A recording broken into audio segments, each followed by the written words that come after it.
নমস্কার বন্ধুরা, do online easily YouTube চ্যানেলে সবাইকে স্বাগত জানাই। তো সমস্ত চাকরিজীবীদের জন্য দারুণ একটি সুযোগ করে দিল কেন্দ্রীয় শ্রম দপ্তর। এটা যে শুধু সরকারি চাকরিজীবীদের জন্য সেটা কিন্তু নয়, সমস্ত ব্যক্তিদের জন্য যারা কিন্তু পিএফ হোল্ডার অর্থাৎ যারা পিএফ পান, তারা এবার যে কোনো সময় এটিএমের মাধ্যমে পিএফের টাকা কিন্তু তুলতে পারবেন, যেটা কিন্তু আগে সম্ভব হতো না। আপনারা যে কোনো সময় পিএফের টাকা কিন্তু তুলতে পারতেন না। এবার কিন্তু সেই সুযোগটাই করে দিল কেন্দ্রীয় শ্রম দপ্তর। আপনারা কিন্তু এটিএমের মাধ্যমে যে কোনো সময় এই পিএফের টাকা কিন্তু তুলে নিতে পারবেন। তো বন্ধুরা, যারা পিএফ পান তারা অবশ্যই ভিডিওটি প্রথম থেকে শেষ পর্যন্ত দেখুন। আর যদি ভিডিওটি ভালো লাগে তাহলে অবশ্যই ভিডিওটি লাইক এবং চ্যানেলটিকে সাবস্ক্রাইব করে অন নোটিফিকেশনটি অন করে রাখুন, যাতে আপনারা সমস্ত রকম সরকারি চাকরির খবর এবং সরকারি প্রকল্পের তথ্য সবার আগে পেয়ে যান। তো চলুন দেখে নিই যে পিএফের টাকা তোলার পদ্ধতিটি কী এবং আপনারা কিভাবে এই টাকাটি তুলতে পারবেন। এছাড়াও এই যে নিয়মটি নতুন নিয়ম, এই নতুন নিয়মটি কবে থেকে চালু হচ্ছে, সমস্ত তথ্যগুলি কিন্তু আপনাদেরকে এই ভিডিওর মাধ্যমে জানিয়ে দেবো।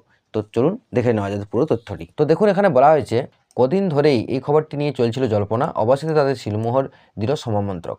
এবার থেকে এটিএমের মাধ্যমে তুলতে পারবেন প্রভিডেন্ট ফান্ডের টাকা। এই যে সমস্ত তথ্যগুলি বা এই সমস্ত নিয়মগুলি কিন্তু আপনারা জেনে নিন। তো প্রথমেই আসছে যে কবে থেকে পাবেন এই সুযোগ। তো দেশের মানুষকে আরও ভালো পরিষেবা দেওয়ার জন্য আইটি সিস্টেমগুলিকে আধুনিকীকরণ করেছে কিন্তু মোদী সরকার। এদিন শ্রম সচিব সুমিতা দাওরা ঘোষণা করেছেন যে 2025 থেকে ইপিএফও গ্রাহকরা সরাসরি এটিএম থেকে তাদের প্রভিডেন্ট ফান্ডের টাকা কিন্তু তুলতে পারবেন। অর্থাৎ এই যে নিয়মটি, এই নিয়মটি চালু হচ্ছে 2025 সালের 1 জানুয়ারি থেকেই। কিন্তু আপনারা এটিএমের মাধ্যমে আপনাদের যে প্রভিডেন্ট ফান্ডের টাকা কিন্তু তুলে নিতে পারবেন এবং যে কোনো সময় এই টাকাটি তুলে নিতে পারবেন। এএনআইকে দাওরা বলেছেন যে আমরা শীঘ্রই পিএফ ক্লেম প্রক্রিয়া আরও দ্রুত করার জন্য কাজ করছি। ইপিএফও গ্রাহকদের জীবনযাত্রা স্বাচ্ছন্দ্যের উন্নতির জন্য প্রক্রিয়াটি আরও সহজতর করার কিন্তু কাজ আমরা কিন্তু করে চলেছি। এছাড়াও কি বলছেন শ্রম দপ্তরের বা শ্রম মন্ত্রকের সচিব, সেটা আপনাদেরকে কিন্তু জানিয়ে দেবো। সেখানে বলেছেন, দাওরার মতে এই প্রক্রিয়ার ক্লেমকারী, সুবিধাভোগী বা বিমাকারী ব্যক্তিরা শীঘ্রই এটিএমের মাধ্যমে ন্যূনতম প্রক্রিয়ার মাধ্যমে পিএফের কিন্তু কাজ করতে পারবেন। সিস্টেমগুলি ক্রমাগত ডেভেলপ হচ্ছে। আপনি প্রতি 2 থেকে 3 মাসে উল্লেখযোগ্য উন্নতি লক্ষ্য করবেন। আমরা জানুয়ারি 2025-এর মধ্যে বড় আপগ্রেড কিন্তু আশা করি। এমপ্লয়িজ প্রাইভেট প্রভিডেন্ট ফান্ড বা অর্গানাইজেশন ইপিএফও বর্তমানে 70 কোটি বেশি অ্যাক্টিভ গ্রাহকদের কিন্তু পরিষেবা দেয়। তো সেখানে বলা হয়েছে যে ডেবিট কার্ডের মাধ্যমে আপনারা কিন্তু এই টাকাটা তুলে নিতে পারবেন। সেখানে বলা হয়েছে এই পিএফের অ্যাকাউন্টে জমানো টাকা ডেবিট কার্ডের মাধ্যমে বা এটিএমের কার্ডের মাধ্যমে তুলে নিতে পারবেন। এর জন্য পৃথক একটি ডেবিট কার্ড কিন্তু আপনাদেরকে ইস্যু করা হবে। অর্থাৎ সরকার কর্মীদের জন্য এই সুবিধা দিচ্ছে, যাতে তারা তাদের জমানো টাকা খুব সহজে কোথাও লাইন না দিয়েই তুলে নিতে পারেন।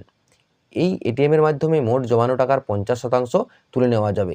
অর্থাৎ আপনাদের যে পিএফের টাকা যে পরিমাণ টাকা জমে, তার মধ্যে কিন্তু আপনারা 50% টাকা কিন্তু তুলে নিতে পারবেন যে কোনো সময় এটিএমের মাধ্যমে বা ডেবিট কার্ডের মাধ্যমে। এছাড়াও আরও একটি নতুন প্রক্রিয়া নিয়ে আসছে, সেখানে কিন্তু আপনারা বেশি করে টাকা জমাতে পারবেন। সেই প্রক্রিয়াটা কি আপনারা একটু দেখে নেব। সেখানে বলেছে, ভারতের শ্রম এবং কর্মসংস্থান মন্ত্রকের পক্ষ থেকে বলা হয়েছে যে কেন্দ্র সরকার ইপিএফও 3.0 আনার প্রস্তুতি নিচ্ছে জোর কদমে, যাতে ইপিএফও গ্রাহকদের জন্য অনেকগুলি নতুন ঘোষণা আসতে চলেছে। এর মধ্যে গুরুত্বপূর্ণ হলো প্রভিডেন্ট ফান্ডে কর্মীদের টাকা জমানো নির্দিষ্ট 12% সীমা তুলে দেওয়া হবে। কর্মীরা তাদের আয় ও ক্ষমতা অনুযায়ী ইচ্ছে মতো অঙ্কের টাকা জমাতে পারবেন প্রভিডেন্ট ফান্ডে। আগে কিন্তু এটা ছিল না। তো আপনাদেরকে সেই নিয়মটি কিন্তু তুলে দিচ্ছে যে আপনাদের কেবলমাত্র 12% টাকা আপনারা সেখানে জমাতে পারতেন। এই নিয়মটি কিন্তু খুব তাড়াতাড়ির মধ্যে লাগু হচ্ছে, যে আপনারা ইচ্ছে মতো যে কোনো অঙ্কের টাকা আপনারা কিন্তু প্রভিডেন্ট ফান্ডে জমাতে পারেন। এমনকি এই টাকা বছরের যে কোনো সময় জমাতে পারবেন। এর প্রধান উদ্দেশ্য হলো গ্রাহকদের যতটা সম্ভব সঞ্চয়ের বিকল্প তুলে ধরা।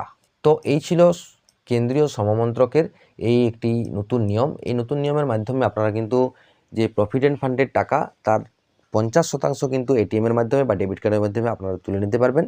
এছাড়াও যে নতুন নিয়ম আসছে ইপিএফ 3.0, সেখানে বলা হয়েছে যে আপনারা কিন্তু পিএফে বা আপনার যে প্রভিডেন্ট ফান্ড, সেখানে কিন্তু যে কোনো অঙ্কের টাকা কিন্তু আপনারা জমাতে পারবেন। আগে যে নিয়মটি ছিল সেখানে 12%-এর বেশি আপনারা কিন্তু জমাতে পারতেন না। এবার সেটা হচ্ছে যে কোনো অঙ্কের টাকা কিন্তু আপনারা জমা করতে পারেন এবং বছরের যে কোনো সময় আপনারা কিন্তু সেই টাকা সেখানে জমা করতে পারেন। তো আশা করি যারা চাকুরিজীবী বা যে কোনো কোম্পানিতে বা সরকারিতে যেখানেই কাজ করেন না কেন, যাদের পিএফ কাটে অর্থাৎ প্রভিডেন্ট ফান্ড কাটে, তাদের কিন্তু এটা কিন্তু সরকারের পক্ষ থেকে দারুণ একটি সুযোগ করে দেওয়া হয়েছিল। পিএফের জন্য কিন্তু আগে লম্বা লাইন দিয়ে বিভিন্ন সময় নষ্ট করে কিন্তু আপনাদেরকে টাকা তুলতে হতো, বা কোম্পানির সাথে বা সরকারের কাছে কিন্তু বিভিন্ন সময় আপনাদের নষ্ট হতো। এবার কিন্তু সেটা হচ্ছে না। আপনাদেরকে এই প্রভিডেন্ট ফান্ডের টাকা তোলার জন্য আপনাদেরকে একটি ডেবিট কার্ড ইস্যু করা হবে, এবং এই ডেবিট কার্ডের মাধ্যমে আপনারা কিন্তু যে কোনো সময় টাকাটা কিন্তু তুলে নিতে পারবেন। তো আশা করি আপনারা সমস্ত তথ্যটা বুঝে গেছেন। তো যদি বুঝে গেছেন তাহলে অবশ্যই ভিডিওতে লাইক দিয়ে যাবেন। তো দেখা হচ্ছে পরের ভিডিওতে, তখন পর্যন্ত ভালো থাকবেন, সুস্থ থাকবেন। জয় হিন্দ, জয় ভারত।